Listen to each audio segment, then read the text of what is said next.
6 సంవత్సరాల తర్వాత ఇప్పుడు మళ్ళీ వండుతున్నాను. అలాగే కొంచెం రసం కూడా పెట్టాను.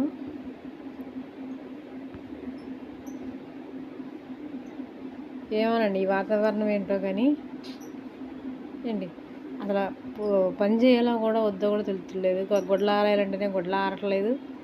కరక్కాయ గుడ్డ ఏంటి ఏం చేయాలో కూడా తెలుస్తలేదు. ప్లీజ్ అండి నా ఛానల్ సబ్స్క్రైబ్ చేసుకోండి, లైక్ చేయండి. సబ్స్క్రైబర్ అనేది లేసులో ఒక్కటి కూడా రావట్లేదు. ఏదన్నా పూజ చేసేటప్పుడు వీడియో పెడితేనే సబ్స్క్రైబర్లు పెరుగుతున్నాడు. కదిమే ఆటలు వీడియోలకు ఒక్కదానికి కూడా పెరగట్లేదు. ప్లీజ్ అండి ఒక్కసారి నా ఛానల్ సబ్స్క్రైబ్ చేసుకోండి. మరిన్ని వీడియోలు మీకు ముందుగానే వస్తాయి. మీరైతే అత్తమాసం ఎలా వండుతారో కామెంట్ చేయండి. నాదైతే చూశారు కదా వీడియో, నేనైతే ఇలాగే వండుతాను.